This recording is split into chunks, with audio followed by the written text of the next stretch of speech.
ये आपका double door inverter fridge का वायरिंग डायग्राम दिया हुआ पीसीबी का।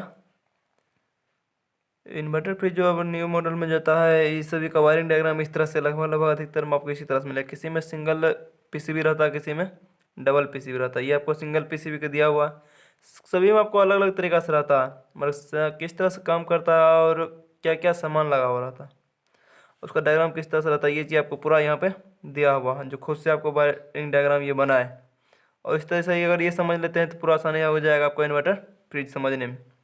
इसलिए मेन सप्लाई आपको दिया हुआ है 220 वोल्ट एसी देने के लिए। अब जैसे मेन सप्लाई देंगे तो पीसीबी पर जाएगा आपका, एक बॉडी अर्थ हो जाएगा, ये भी चल जाएगा बॉडी अर्थ के लिए, और एक नेगेटिव एक पॉजिटिव चल जाएगा। अब चल जाएगा तो यहाँ से काचेगा के अंदर पीसीबी में कंडेंसर, डायोड, रेजिस्टेंस, कैपेसिटर वगैरह ढेर सारा चीज़ सामान लग करके, ट्रांजिस्टर वगैरह, आईसी वगैरह इस तरह से लग करके अब इसी सप्लाई को डीसी सप्लाई में बदलेगा। अब जहाँ पे जितना सप्लाई ज़रूरत है, इन्वर्टर फ्रिज करने का मतलब है कि इसमें इन्वर्टर लगा हुआ, बैटरी वगैरह नहीं लगा हुआ रहता, सिर्फ उस सप्लाई को जो है एसी को डीसी में बदल दिया जाता है, और उसके आधार पे काम लिया जाता है एसी और डीसी दोनों से। जितना ज़रूरत पड़ता है उसके हिसाब से कंप्रेसर को चलाया जाता है, यानी उसके आरपीएम पर निर्भर करता है कितना स्पीड चलेगा, वो वोल्टेज के अनुसार ये काम करता है, और इसमें सेंसर से आपको पूरा कंट्रोल किया जाता है। इसे मेन सप्लाई देंगे तो पीसीबी में आपको सप्लाई जाएगा, तो यहाँ पर काची करके एसी को डीसी में बदलेगा।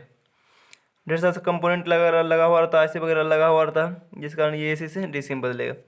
अब यहाँ पर है कि ओएलपी लगा हुआ, दो ठो फैन लगा हुआ, एक सेंसर लगा हुआ जो थर्मोस्टेट स्विच काम करता है, और ओएलपी जो है कंप्रेसर कंट्रोल करता है, और एक फैन जो है ऊपर कूलिंग को कंट्रोल करता है, और एक फैन जो है कंप्रेसर को ठंडा करता है। सेंसर तो बदला है, थर्मोस्टेट काम करता है, यानी कि टेम्परेचर कंट्रोल करता है। एलईडी जो है जब गेट खोलते हैं डोर स्विच, तो गेट खोलते हैं तो बल्ब जल जाता है, और गेट लगाते हैं तो बंद हो जाता है। ये एलईडी काम करेगा। डोर स्विच तो जानते हैं, गेट खोलने और लगाने के वक्त एलईडी के लिए काम करता है, कंट्रोल करता है एलईडी को। डिस्प्ले जो है आपका पूरा शो करेगा, जो काम करेगा आपको ये डिस्प्ले पूरा इस पर लिखाएगा, टेम्परेचर वगैरह जो चीज़ सेलेक्ट करिएगा ये सारा चीज़ आपको डिस्प्ले पे शो करेगा। और कंप्रेसर है कि आपको कंप्रेसर काम करेगा आपको कूलिंग सिस्टम के लिए।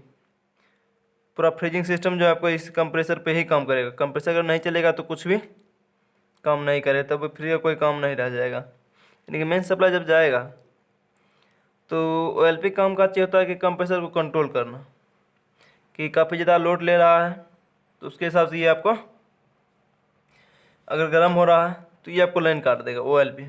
और ये क्या होता है, कूलिंग के लिए फैन जो रहता है, ये पूरा फ्रिज में एक ऊपर वाले खटाल से और नीचे वाले खटाल में भी भेजना, पूरा को एयर फ्लो करने के लिए आपको एक फ़ैन लगा हुआ रहता है। और दूसरा फैन जो है, ये फैन एक कंप्रेसर के लिए दिया हुआ रहता है, ये सारा डीसी पे काम करेगा। और ये जो है आपको कंप्रेसर के लिए दिया हुआ रहता है। तो कंप्रेसर किस तरह काम करेगा, कंप्रेसर जो चालू होता है इसको गर्म होने से बचाने के लिए आपको ये जो है फैन इस पर लगाया जाता है। और यहीं पे कंडेंसर कॉइल रहता है, यानी कंप्रेसर को और कंडेंसर कॉइल, ये मूल रूप से कंडेंसर कॉइल के लिए ही रहता है। कंडेंसर कॉइल जो रहता है काफ़ी ज़्यादा हीट होता है, और उसी को बचाने के लिए आपको ये फैन दिया हुआ रहता है, कंडेंसर कॉइल को ठंडा करने के लिए।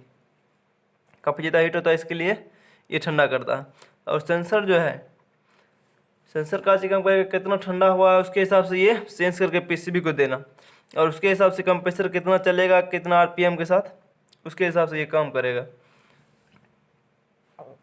जिससे फ्रिज आपका जितना ठंडा हुआ है उसके हिसाब से कंप्रेसर भी चलेगा। अगर ज़्यादा ठंडा हो चुका है तो कंप्रेसर एकदम धीरे धीरे चलेगा। अगर काफ़ी ज़्यादा गर्म है तो उसको जल्दी चलेगा, तो जाकर के अंदर कूलिंग कॉइल ठंडा होगा तब जाकर अंदर ठंडा करेगा। तो ये आपका अच्छा काम करेगा कि इसको ज़्यादा वोल्ट मिलेगा। और ये आरपीएम एसी और डीसी दोनों पर काम करता है, इसलिए आपको इस सिर्फ इन्वर्टर फ्रिज नाम दिया गया है। एसी और डीसी से कंप्रेसर चलता है, इसीलिए आपको इसको डीसी मोटर ही बोला जाता है।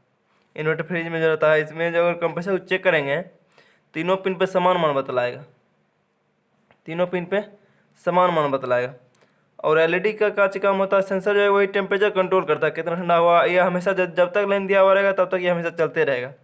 ऐसा नहीं है कि ठंडा हो जाने के बाद इसको लाइन काट देगा, बस यही काम करता है, लाइन को नहीं काटेगा, ये बस स्लो कर देता है। यानी कंप्रेसर जो चलता है उसका गति को लो कर देता है, और धीरे धीरे चलेगा। जब जो ठंडा आपको ख़त्म हो जाएगा, यानी कि बढ़ते चल जाएगा गर्मी, तो इसका स्पीड भी बढ़ना चालू हो जाएगा। यानी टेम्परेचर कंट्रोल कर किया हुआ रहता है हमेशा।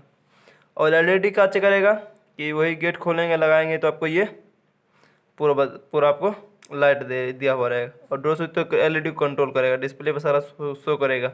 और ये आपको है तीनों पिन पे समान मान बदलाएगा, तो कंप्रेसर सही समझेंगे। और इसके लिए चेक करने के लिए डायरेक्ट सप्लाई दे करके नहीं कर सकते हैं, इसके लिए आप एक डिवाइस आता है तो उसके लगा कर आप कर सकते हैं। और सिंगल डोर फ्रिज का भी इसका वायरिंग डायग्राम आपको बतलाया जाएगा। आपको ये डबल डोर का है, बहुत में आपको डबल पीसीबी भी रहता है, उससे कोई दिक्कत नहीं बनी कि आपको बहुत में आपको कहा जाए इस सेंसर की वजह डायरेक्ट थर्मोस्टेट स्विच दिया हुआ रहता है, जो सिंगल डोर फ्रिज में नन इन्वर्टर वाला फ्रिज में आपको देखते हैं जो इस तरीका से दिया हुआ रहेगा। तो इस तरीका से पूरा जो इन्वर्टर फ्रिज में दिया हुआ रहता है एकदम बिल्कुल आसान कर दिया है। इसमें सभी सारा जगह आपको तार कुछ अलग अलग भी रह सकता है, इनका आपको सिर्फ अपना तरीका से बना दिया गया है।